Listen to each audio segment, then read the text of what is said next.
pues podemos llegar a llamarle democracia a un país que elija un gobernante con 29%, 28%, que tiene a 70% del país en contra el mismo día de las elecciones del gobernante que salió electo por la pluralidad política. Ok, ustedes saben que yo no empiezo con introducción, pero para el invitado de hoy, anoche se me ocurrió algo que lo escribí y lo voy a leer por encimita porque quiero tener claro lo que quiero proyectar con esta conversación, que pienso que es bien importante a una serie de conversaciones que vamos a tener en el futuro de este podcast. El ser humano tiene algo bien peculiar, que realmente pienso que esto es lo que nos hace humanos en sí. Y es que por más tecnología avanzada que exista, por más que evolucionemos, no importa en el lugar que estemos, siempre nos va a traer una historia. Nos atrae y tenemos como un craving de las historias. Todo es una historia. La ciencia es una historia, la matemática es una historia, el inglés, Shakespeare, todo esto son historias que se están contando, filosofía, economía, las artes, todo son historias. Y cada 4 años viene una historia que yo pienso que es la historia más poderosa de todas, y es que cómo escogemos nuestro futuro. Sin embargo, esta es una historia bien interesante porque siempre tiene el mismo final. Hay una pequeña cantidad de historias para complementar esta historia, pero siempre predominan 2 narrativas. Hay como 4, 5, 6, más o menos, depende del país que viva, narrativas para soportar esta historia, pero solamente 2 narrativas son las que predominan y termina siendo siempre el mismo final. No importa cuántas veces pase, es el mismo final. Y mucha gente, como yo, me he cansado de escuchar la misma historia cada vez que viene los 4 años.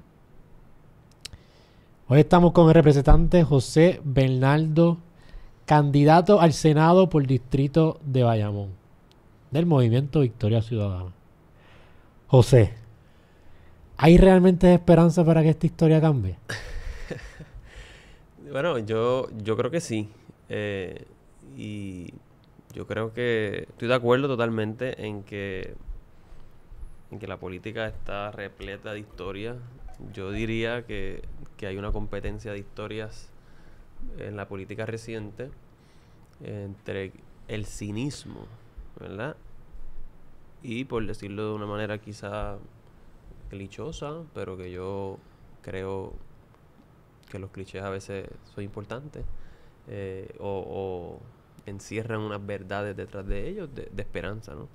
Y la historia del cinismo es de que la política pues siempre tiene que ser lo mismo, todos son iguales, y lo mejor que podemos escoger entre el que estuvo y el menos malo, ¿no?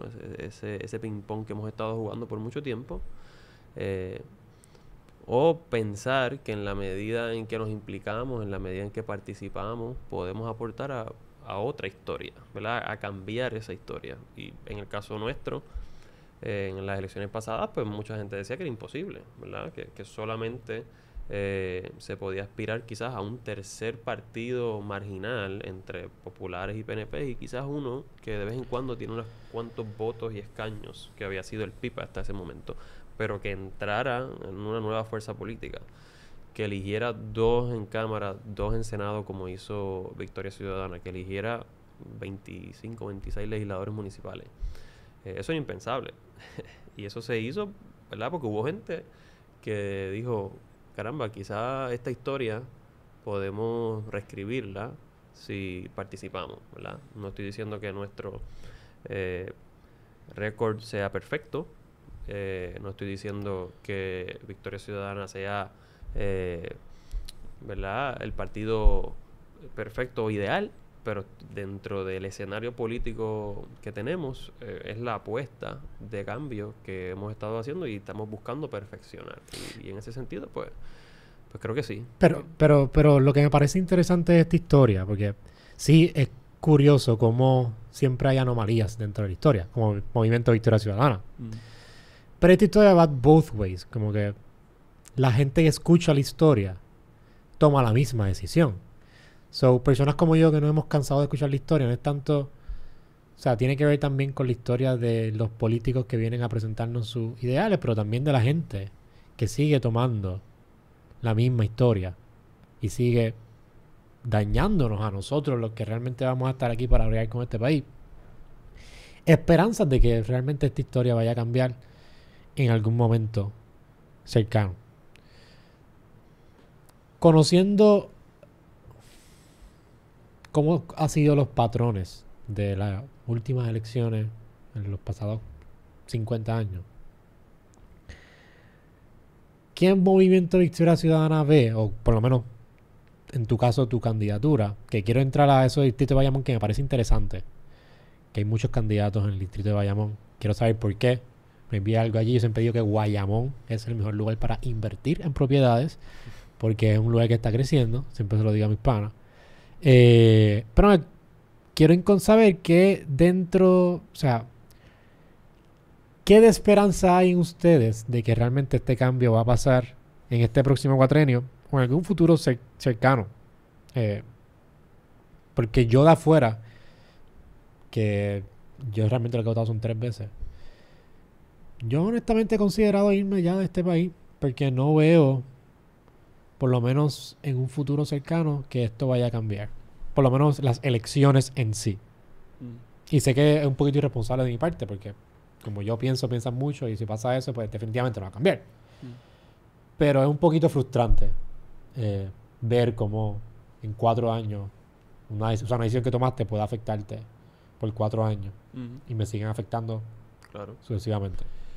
Bueno, yo me identifico con la pregunta y con el impulso a frustrarse con las condiciones del país y decir, pues quizás aguanto unos añitos más, pero si la cosa se pone muy dura, pues hay un montón de opciones fuera, ¿no? Lo que sí yo puedo decir es que lo que sería seguro es que si no nos metemos en la política, o sea, si no participamos, ya sea en calidad de candidato, de voluntario o de elector o electora, pues definitivamente sí que la historia va a ser la misma. Así que la apuesta nuestra es, alguien tiene que asegurarse de que el rumbo se mueva en otra dirección, ¿verdad? De que si el país tiene, como he estado discutiendo en estos días, ¿verdad? 5 billones para su departamento de educación, ¿por qué rayos es que cada vez que hay un inicio de semestre, la misma historia de planteles sin pintura o sin materiales o sin aire acondicionado y por muchos asuntos que francamente uno no entiende, ¿no? Falta de presupuesto en ese caso no es, ¿verdad?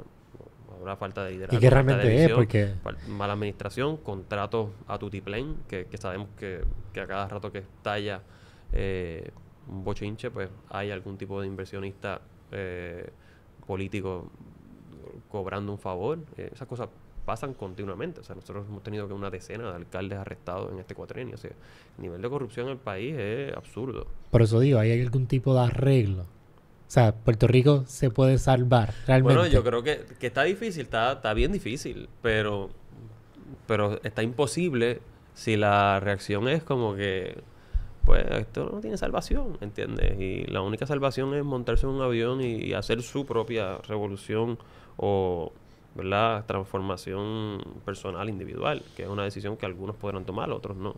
Pero yo creo que sí es posible aspirar a una serie de cambios y trabajar para lograrlo, ¿entiendes? Y en la medida, de nuevo, en que sigamos confiando en las mismas personas que nos han contado la historia de las cosas que van a hacer y luego seguimos viviendo lo mismo y es un cambio como medio de personalidad, es un cambio del jingle de este año que estuvo quizás aquel fue salsa y este fue merengue, qué sé yo, pero el contenido es el mismo. Pues en ese juego de ping pong no creo que vayamos a llegar muy lejos y nosotros estamos apostando a que pueda haber otro liderato, otra visión, otro programa, una propuesta más de participación de la ciudadanía en la decisión de los procesos, que ya no es simplemente que firme un cheque en blanco y entonces que el gobernador o el alcalde o la alcaldesa decida por esos 4 años lo que va a hacer, sino que se inserten también procesos que impliquen a la ciudadanía en la toma de decisiones. Pero me parece que hay asuntos, ¿verdad?, básicos. Corrupción, competencia en términos de las personas que se nombran, que no estén nombrados porque simplemente son amigos o son allegados. Pero eso es algo bien interesante de la política, porque para ser político, un buen político no necesariamente tiene que ir afiliado con tu buena preparación. Es como cuán bien cuentas la historia. Y hay mucha gente que sabe contar bien la historia, pero maybe no tienen los méritos. Por ende siguen ganando todas estas elecciones. Realmente, dentro de este sistema, o sea, el sistema realmente permite que buenos candidatos puedan salir a la luz. Porque todo lo que se cuenta es una historia. Y todo, como estamos acostumbrados, es quien me cuenta una historia o quien está de acuerdo a los estatus o ideales de mi historia. Bueno, ¿y quién tiene acceso a mayor audiencia A también? mayor audiencia. Porque obviamente hay todo un aparato mediático que también quiere visibilizar unas historias y otras no.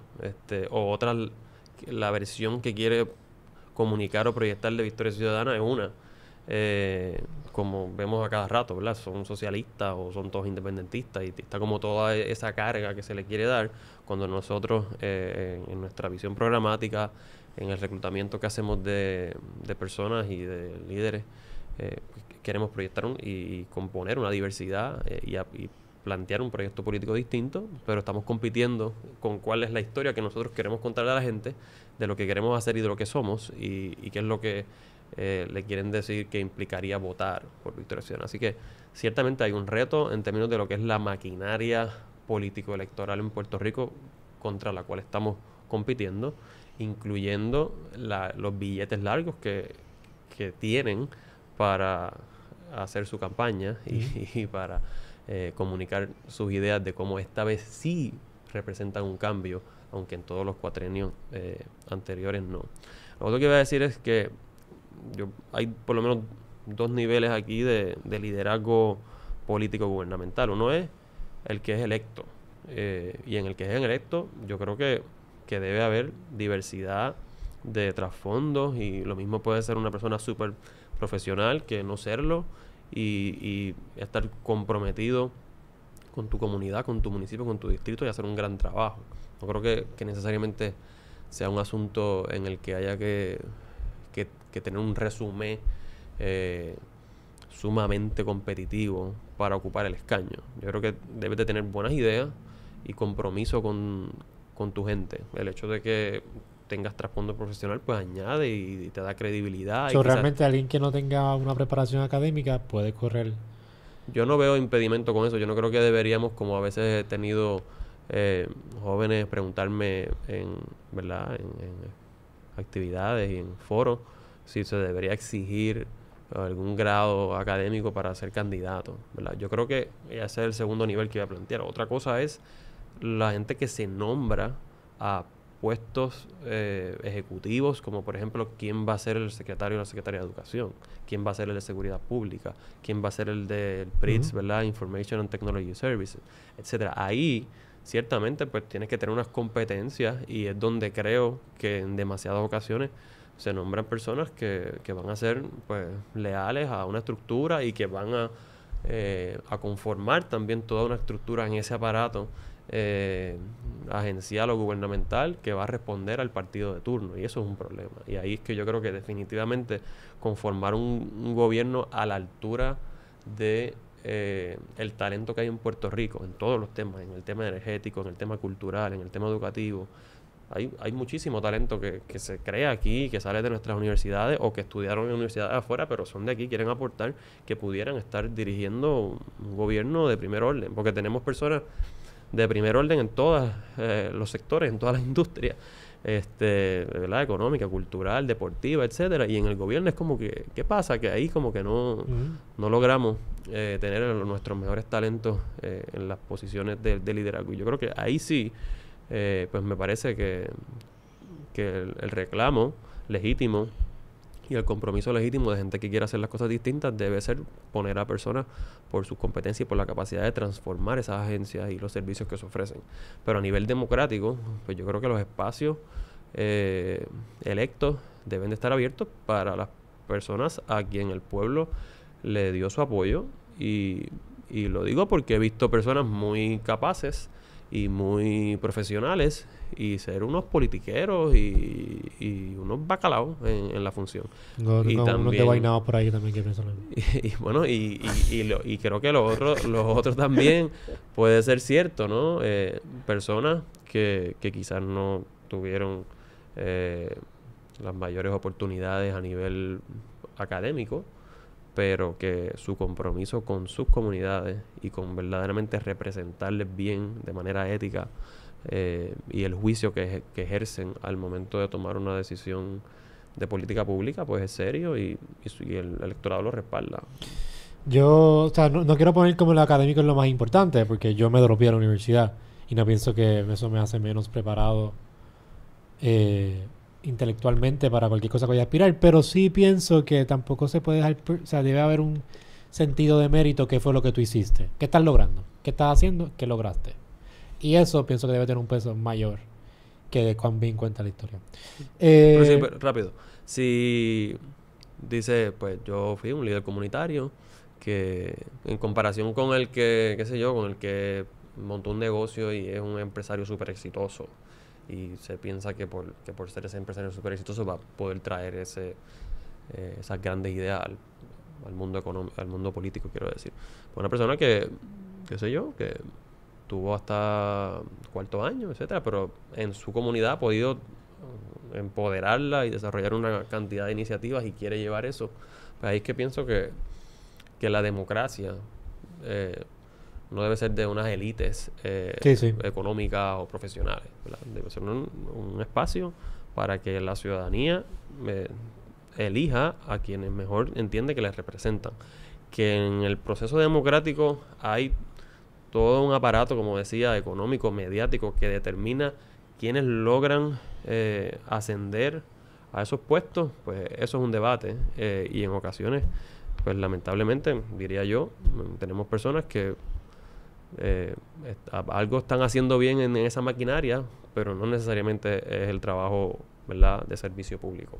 Estamos hablando de política de Puerto Rico y yo tengo mucha audiencia de España, de Colombia, de otros países que no son tanto de Puerto Rico, pero esto aplica, yo pienso, ahora mismo en la etapa que estamos como humanidad a un nivel global, porque siempre predominan dos historias. Siempre está este debate de un cambio, de algo mejor.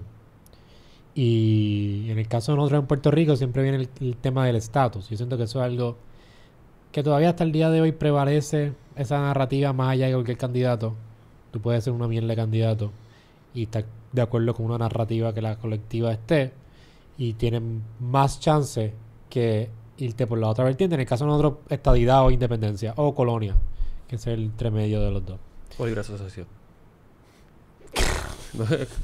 Porque es que hay quien te dirá que la libre asociación no es colonia, pero nada, Exacto, esa sí. no es mi posición. Sí. Pues, el punto es que ese estatus determina demasiado las elecciones. Sin embargo, no creo que es lo más imperativo de resolver en estos momentos, como está el gobierno de Puerto Rico y Puerto Rico en sí, la economía, todo. ¿Por qué tú crees que el estatus es algo tan personal de la persona que va a votar cuando está en las papeletas y no de que los huevos están más caros, de que la gasolina está más cara, de que mis hijos se fueron a Estados Unidos a buscar una mejor vida, de que la educación es una mierda, cuestión de comparado en otros estándares, y que cada vez me están empujando más a mudarme del país? Bueno, yo creo que porque se ha estructurado la conversación política de esa forma. Yo creo que la gente en su fuero interior y al momento de decidir por quién vota, yo creo que sabe, tiene que saber, porque las ocasiones han sido tantas en donde la elección no decide el estatus. Llevamos 70 años en esto. que elegir gobierno no es equivalente a elegir cuál va a ser nuestra relación con Estados Unidos, pero en la medida en que toda la conversación política y toda la estructura político-partidista se basa en esa pregunta, pues nos acostumbrado a eso sin retar la premisa de esa historia política. Y yo creo que eso está cambiando. O sea, yo creo que la elección pasada rompió eso, porque tenía dos partidos, Victoria Ciudadana por un lado, Proyecto Dignidad por el otro, que dice, nosotros tenemos una postura de diversidad con respecto al estatus, pero estamos de acuerdo en una cantidad de asuntos, incluyendo que el estatus es un tema importante. Nosotros no descartamos que en efecto, pues Puerto Rico es una colonia y que hay unas decisiones, demasiadas decisiones en las que no participamos, pero tenemos que adelantar de alguna manera la solución a eso, cosa que no hemos podido hacer hasta el momento, a la vez que bregamos con los asuntos cotidianos, ¿verdad? Con la educación, como decía, con las condiciones para que la juventud no se tenga que ir, con que la luz prenda y no se esté yendo. Bien importante. Absurdamente, algo tan básico. Que aquí es uno de los lugares más caros de vivir en Estados Unidos, sin embargo, las necesidades básicas. Exacto. Eso es lo que yo estaba tratando de llevar con esa pregunta. No tenemos necesidades básicas en este país. La luz se va todo el tiempo. Las carreteras están hechas una mierda. La educación no es la mejor. La salud no es la mejor. Yo ahora estoy más consciente de esto porque soy papá. Tengo una nena. Y realmente yo me he acostumbrado a vivir esto. O sea, ya para mí se ha convertido normal que se me vaya la luz. Pero cuando tengo a mi nena, que todavía no entiende eso, o sea, no encontramos citas médicas para ella, para sus condiciones, me causa frustración de que no es ni que es que lo que yo quiera, es que no tengo casi opción. O sea, me siento forjado a irme. Y de una manera bien sutil, como que no es alguien que me está diciendo vete, es todas las condiciones apuntan a que yo me vaya. Claro. Sin embargo,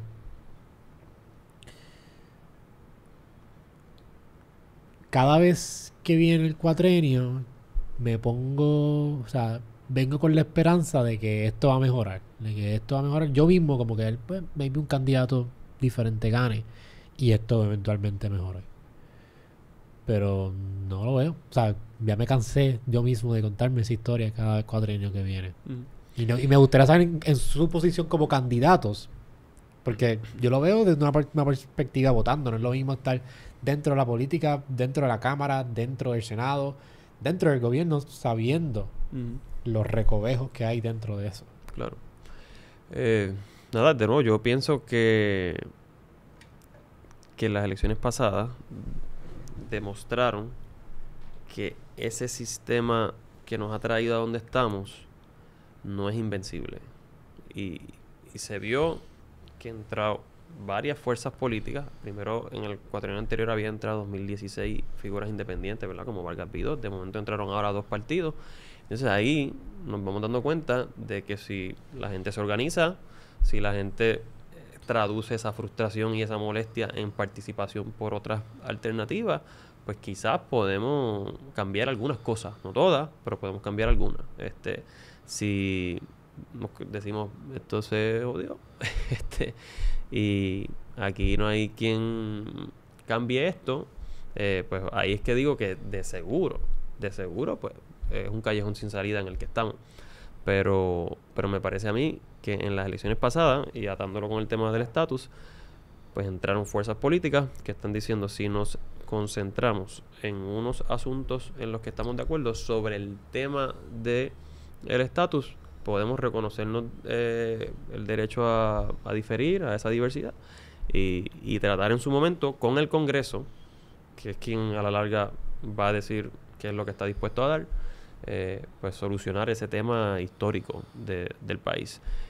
Pero no puede ser, lo que no puede pasar, y esa es mi, por ejemplo, ruptura con el PNP, viniendo de una familia PNP, de un papá que es PNP, No puede ser que el único asunto en el que yo esté de acuerdo con todo el corillo del PNP sea en el estatus, pero estoy en desacuerdo en todo lo demás que hace el liderato del PNP o que ha hecho por los pasados cuatrenios, y entonces me voy a quedar aquí simplemente porque sacamos la bandera de la estadidad cada 4 años, pero no resolvemos ni la estadidad ni los problemas del país.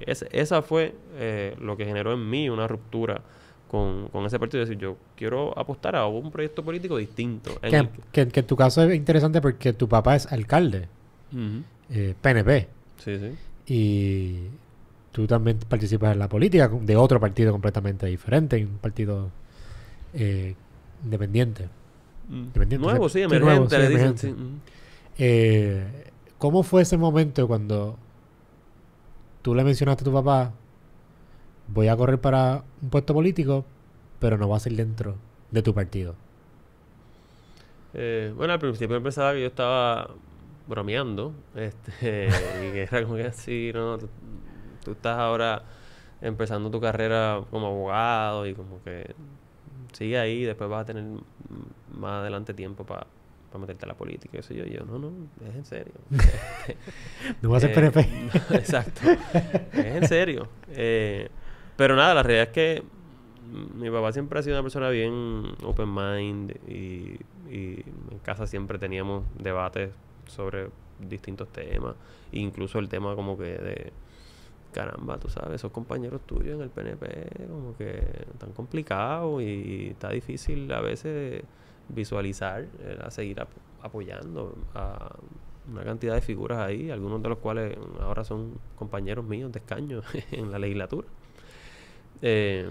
Y pues nada, yo estoy convencido de que precisamente todas esas dificultades que enfrentó mi generación, enfrentan las generaciones que están creciendo ahora, se deben a una falta de prioridades y de compromisos genuinos con las causas del país, una cantidad de intereses económicos metidos, intereses de inversionistas políticos metidos en la política, y que eso es lo que decide a la larga lo que ocurre o lo que deja de ocurrir. Y pues de nuevo, tiene que entrar gente con voluntad y compromiso de cambio a verdaderamente hacer que cambios ocurran, valga la redundancia, en el país. Y pues él lo respetó, y mucha gente pensaba que esto era un proyecto, un salto al vacío, que iba a ser muy difícil no solamente entrar y ganar, sino que Victoria Ciudadana entrara con 2 puestos a Cámara y 2 puestos al Senado en su primera elección, por acumulación, que históricamente el PIB lanzaba 1 y 1. Entonces era como que no, ustedes van a lanzar 2 y 2 a la vez que Proyecto de Dignidad está entrando y lanza 1 y 1, era un reto. Y hicimos los números y pensábamos que esa frustración colectiva estaba, y eso se podía traducir en un apoyo a algo, ¿verdad? Porque muchas veces esa frustración que tenemos en el país quizás la hemos demostrado en, qué sé yo, Ricky renuncia, ¿no? En momentos así donde nos estamos expresando contra algo, ¿verdad? El reto político es cómo organizar a ese colectivo a favor de lo que queremos, qué es lo que queremos, ¿verdad? ¿Cuál es el país al que aspiramos? Y cómo podemos caminar juntos en esa dirección.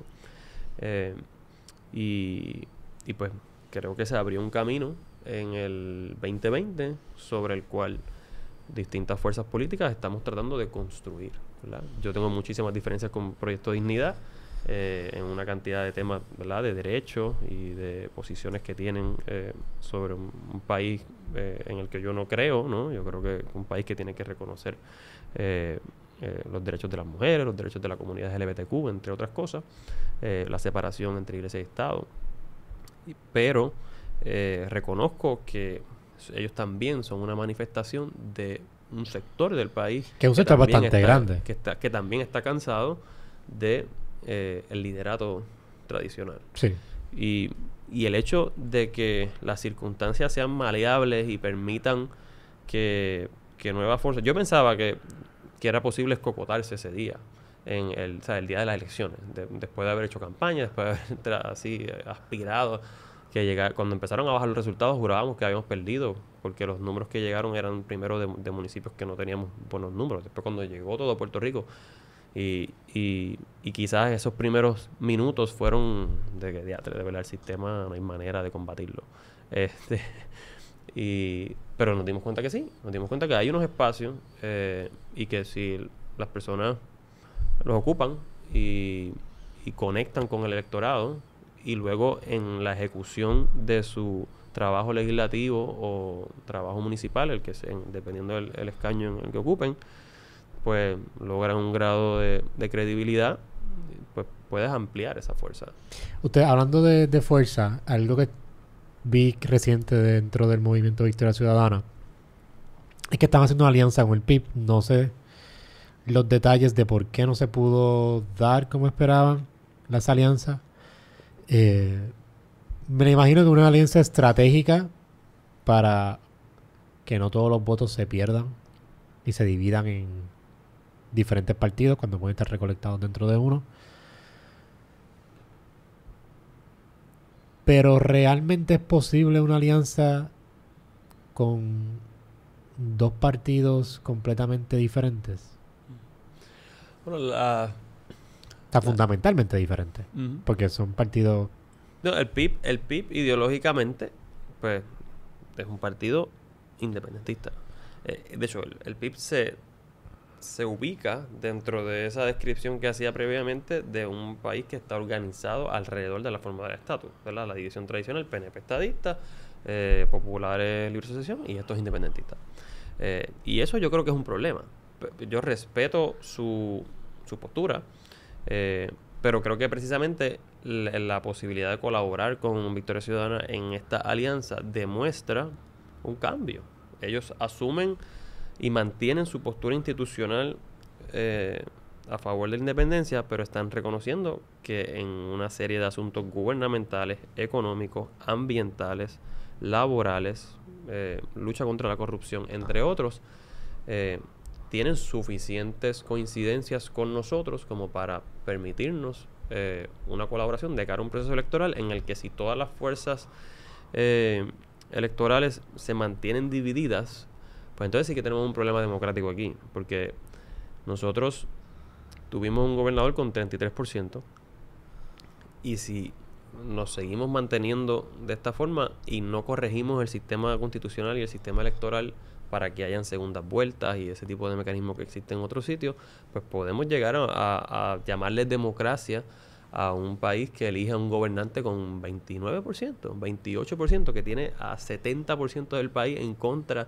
el mismo día de las elecciones del gobernante que salió electo por la pluralidad política. Así que yo creo que las alianzas permiten precisamente colaboración en un escenario en el que lo que permea siempre pues es la competencia, la división, el partidismo.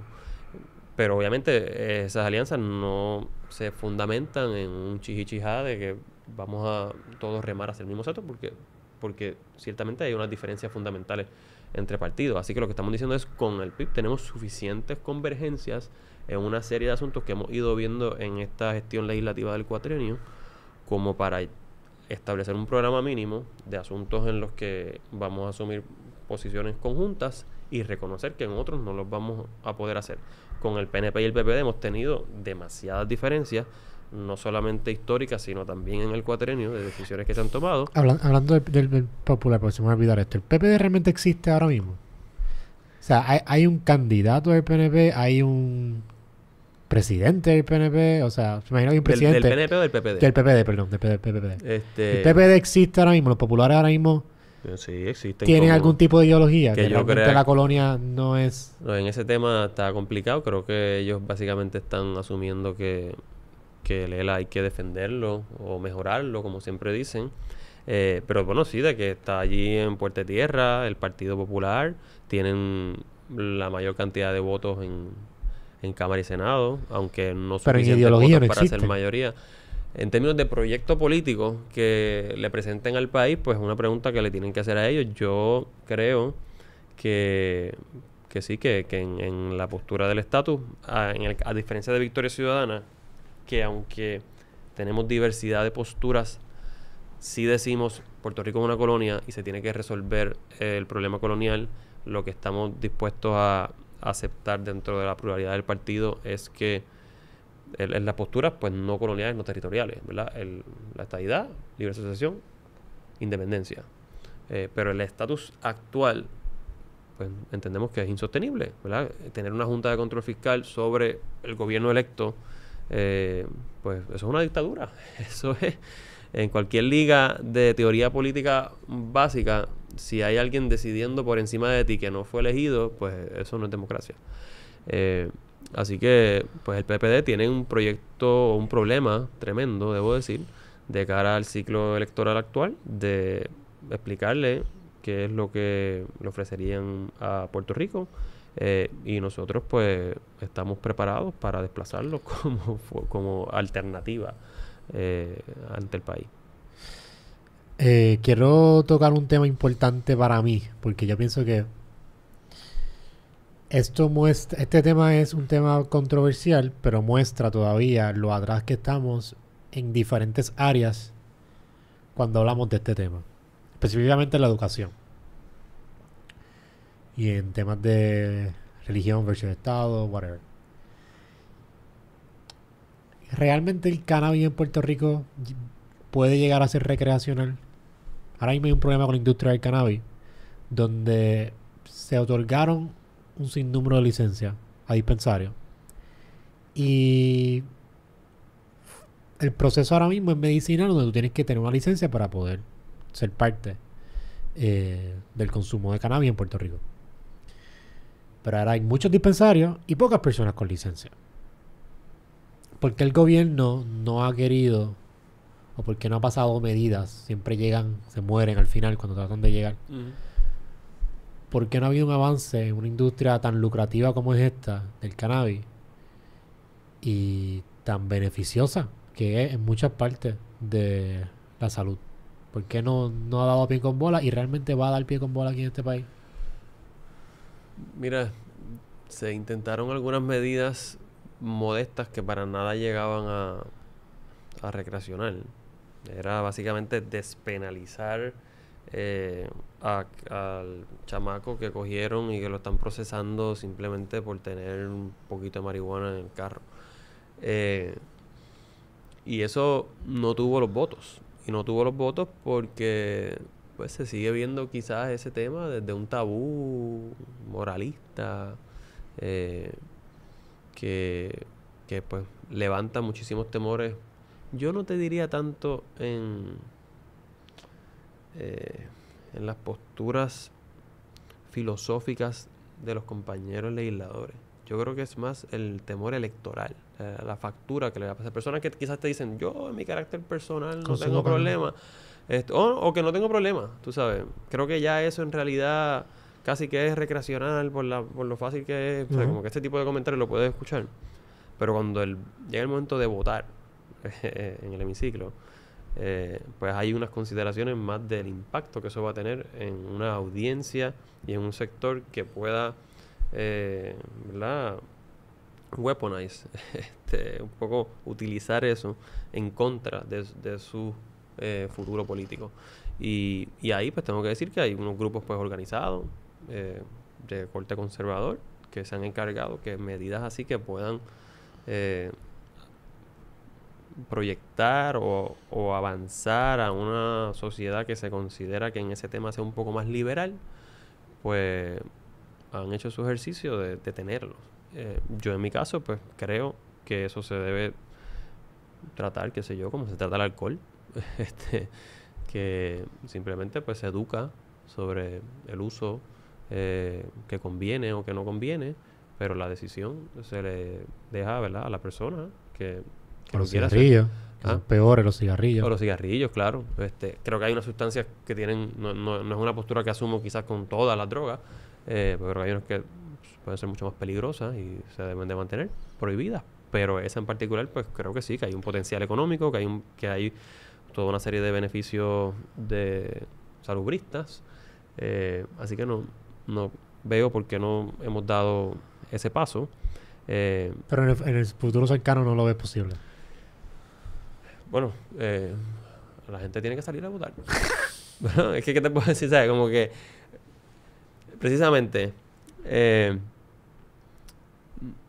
si queremos que algo cambie, pues, pues yo te digo, pues cuánta gente vamos a ir a buscar en la calle para que vean lo que ofrece, vean los debates, vean los contenidos de las propuestas, vean cómo han votado sus legisladores y sus alcaldes y las decisiones que han tomado y digan, pues qué tipo de sociedad yo quiero y quién la está ayudando a construir o avanzando en una dirección y otra.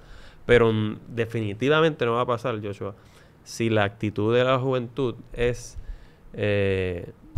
tú sabes, whatever, tú sabes, es un cambio como que medio de colores y que quien habla más bonito, pero en realidad en el contenido y en pues la realidad es que sí. O sea, si eliges a un gobierno X o Y, pues vas a vivir en un país más hacia una dirección o en otra. Y si lees los contenidos en el caso de nosotros, en esta pregunta particular que está haciendo, yo te puedo decir cómo nosotros votamos. Y nosotros votamos a favor de la despenalización. Y si hubiésemos tenido un proyecto que va a permitir el cannabis recreacional, también hubiésemos votado a favor. Creo que los 4, ¿verdad? Somos 4 legisladores. Creo que hablo por los 4 en términos de que en eso tenemos una postura de que el enfoque tiene que ser salubrista y no punitivo, etcétera. Pero busca a los PNP, busca a los populares, busca a Proyecto de Dignidad y vas a ver sus votos en contra, no todos, pero muchos, la mayoría.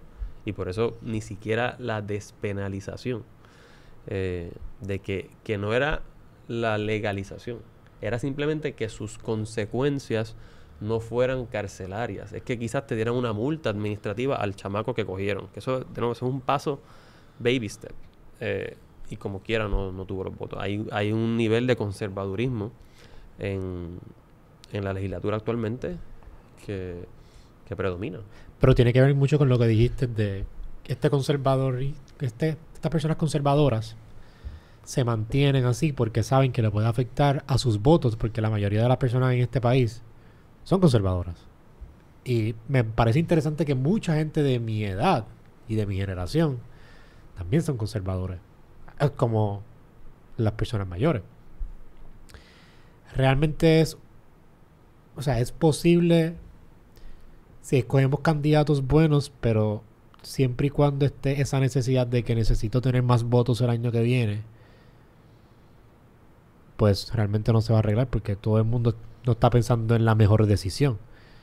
El político está pensando en qué es lo que voy a hacer para que el cuatrienio que viene me dé más votos.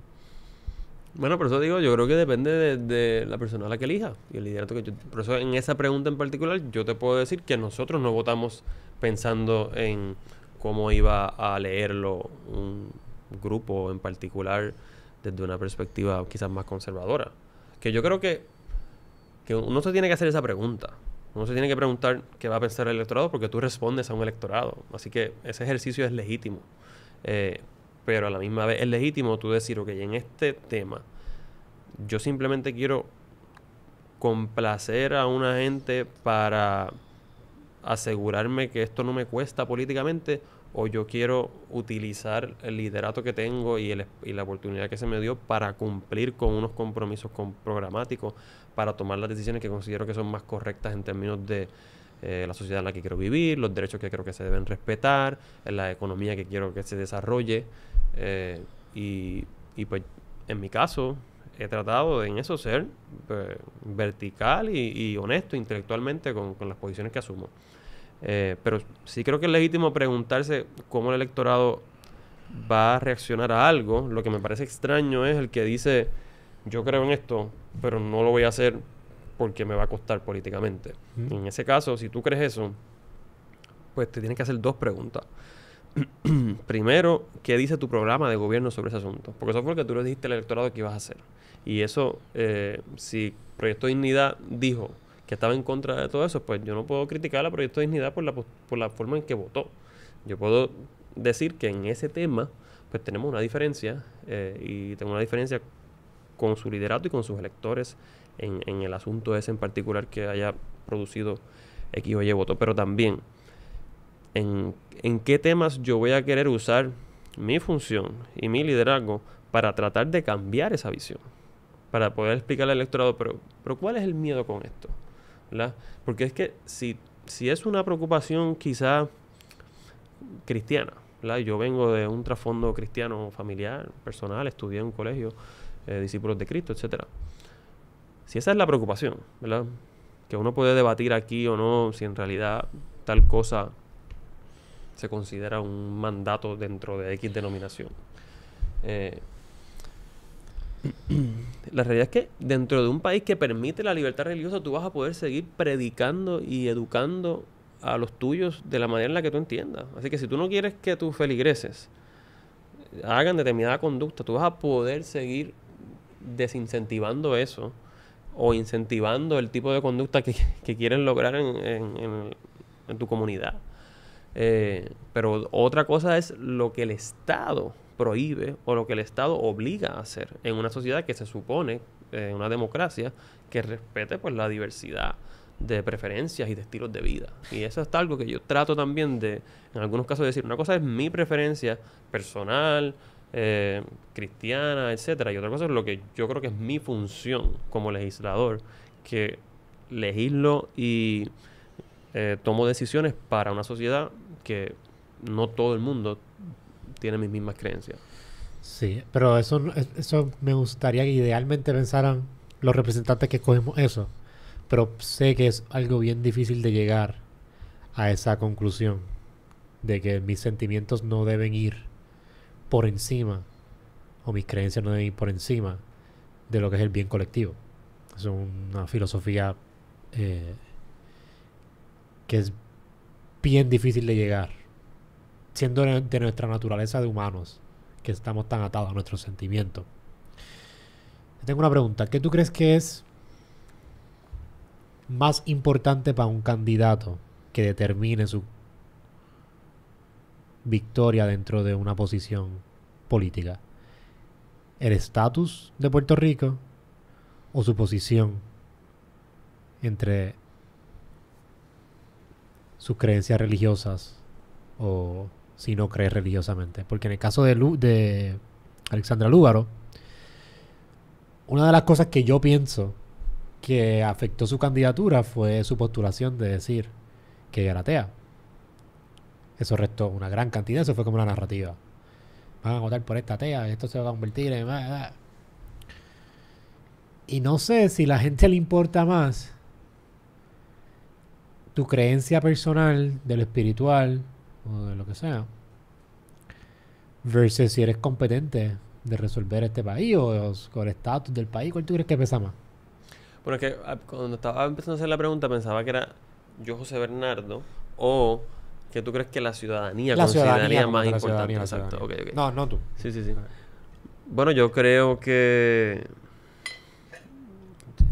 sí, que el tema religioso al electorado le pesa bastante. Más que el estatus de Puerto Rico. Yo creo que sí. ¿Por qué?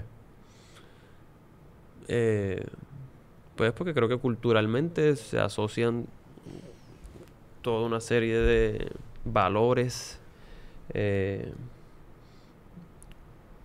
culturales y comunitarios alrededor de eso, aun cuando puedas tener una persona que dice ser muy cristiana. Sí, no lo es. Que eso pasa muchas veces. Y entonces lo cogieron un caso de corrupción o es una persona que insulta y miente deliberadamente desde el micrófono y desde los medios de comunicación y de cristiano no tiene un pelo, pero dice, ¿verdad? Dios te bendiga cada vez que va a empezar a comunicarse públicamente, entonces poncha con eso. Así que ahí el electorado tiene que tener un grado de criterio para ver quién verdaderamente es cristiano o quién le dice que es cristiano, pero en verdad no se comporta como una persona creyente.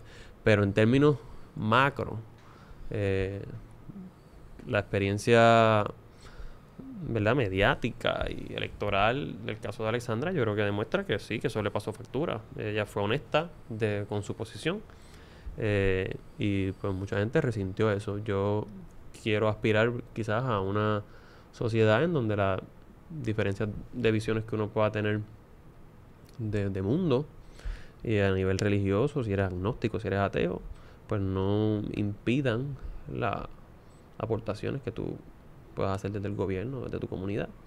Pero sí creo que hay un reto en un sector significativo. Creo que a la misma vez mucha gente pensaba que eso la iba a cancelar desde el saque y, y tuvo unos resultados dramáticos. Así que ella logró manejar eso y darse a conocer y convencer a un montón de gente de que tenía unas ideas y una capacidad de aportar a la política puertorriqueña más allá de su visión, ¿verdad?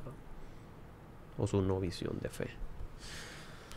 Me parece interesante eso porque entonces realmente no hay nunca una separación de iglesia y Estado, porque la iglesia influye tanto en el individuo que cuando va a votar, su decisión como quiera está influenciada por la iglesia. Por ende nunca va a haber una diferencia, esa noción de que la iglesia y el Estado no se convergen en ningún momento y la política es la política y la religión es la religión. Nunca, siempre es una línea gris. Nunca va a existir realmente. Dependiendo quizás de la sociedad en la que estés, pues va a ser un criterio que pese más en el electorado que en otro. O sea, yo también pienso que personas perfectamente creyentes, con ganas de aportar incluso desde su experiencia y trasfondo de fe, pues están en todo su derecho de lanzarse y de incluso organizarse. De nuevo, la pregunta es, ¿para qué lo haces? Si es para legislar tu fe, pues yo creo que eso es un problema, ¿verdad? Porque yo creo que de la misma manera en que quizás ellos, pensando personas cristianas, no quisieran que se legisle, qué sé yo, la religión musulmana, o que se pues tampoco quien no cree en el cristianismo va a querer que se legisle el cristianismo. Así que la separación de iglesia y Estado existe para proteger la libertad religiosa, en cierto sentido. No sé si me explico, pero es para proteger esa pluralidad social, exacto. Entonces, por eso es que no queremos mezclar una cosa con otra, porque en la medida en que lo haces y impones la tuya, pues estás afectando al que no cree de esa forma. Pero eso, pues, es un mandato constitucional, y como todos los mandatos constitucionales, pues, del dicho al hecho hay un largo trecho, y del derecho al hecho también. Así que creo que debemos seguir aspirando a eso, pero hay unos retos en la medida en que sí, en que a veces se buscan utilizar los mecanismos políticos o legislativos para adelantar unas visiones en particular. Lo que se plantea desde algunas teorías políticas es que, por ejemplo, no matarás es un mandato bíblico, pero también es un mandato en nuestras leyes, ¿verdad? Es una legislación penal que prohíbe que una persona le quite la vida a otra. Pues pueden haber unas causas que provengan o que sean compatibles con la visión religiosa del mundo, pero que para que entre en la democracia, para que entre a nivel gubernamental, tiene que tener un fundamento más allá del religioso. Así que, pues, si usted cree que determinadas conductas son buenas o malas por su visión de mundo cristiana, para que eso sea aprobado en una democracia, la exhortación sería que traduzca ese reclamo en un reclamo con el que las demás personas que no somos creyentes nos podemos identificar. Así que tienes que traducir eso en una demanda social inteligible, ¿no? Aceptable para personas más allá de tu credo. En la medida en que no es traducible en esa dirección, pues quizás es un reclamo demasiado vinculado a un sector religioso. Y ese, pues, ahí yo creo que hay un problema de separación de iglesia y Estado. Quiero hacer una pequeña dinámica desde irnos. Ok. Donde yo te voy a decir unas palabras y tú me tienes que decir la primera palabra que te venga a la mente. ¿Está bien? Ok. No puedes titubear, tienes que lo primero que te venga a la mente. ¿Está bien? Sí. Pedro Pierluisi. Fracaso. Jennifer González.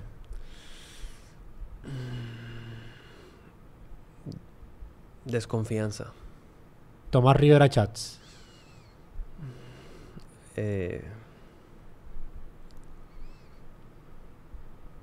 Pesado. Gregorio Matías.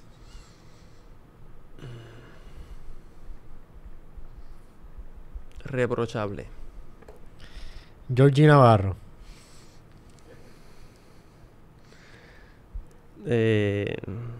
Personaje. César Vázquez.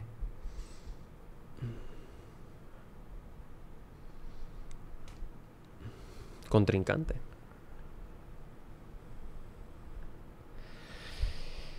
Y por último, antes de irnos,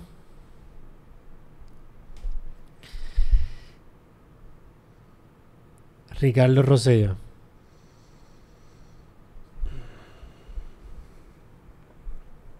Pasado. José, gracias por estar aquí en este segmento. Me gustó cómo fluimos en la conversación y pienso que todavía me queda un poquito de esperanza dentro del reguero de desierto que hay aquí con todo esto de las elecciones. Y espero que estas conversaciones se puedan seguir teniendo en este espacio donde podamos ver diferentes puntos. Porque pienso que eso es el primer paso a tener una educación certera de quién realmente son los buenos candidatos y quién realmente debemos de escoger para el futuro. Que como dije al principio, tenemos que contestar la pregunta de cómo escogemos nuestro futuro. Y la única forma que yo siento que puedo aportar a eso es presentando ambos puntos y siendo neutral con estos candidatos y no en estos medios donde detrás hay una narrativa para que se coja ciertos partidos. Quiero agradecerte por esta oportunidad de estar aquí el día de hoy. No, te agradezco a ti. Y si aporté un granito de esperanza a que te quedes aquí y a que vayas a la papeleta en el 2024 pensando que algo puede cambiar, pues qué bueno. Y creo que definitivamente pues en los medios de comunicación a veces uno tiene que contestar en 15 segundos y tener un rato largo para profundizar, pues no es tan común, así que agradecido también. Muchas gracias por estar aquí. A ustedes que se quedaron hasta el final de este video, no se olviden de suscribirse y darle a la campanita. Y si está en el carro, si está en el gym, si está corriendo por ahí, apague lo que tenga. Si está en el carro, apague la radio. Y escuche el podcast más cabrón del universo. Soy un Glitch Podcast. Que tengan un bonito día, una bonita tarde, una bonita noche. Nos vemos la próxima semana.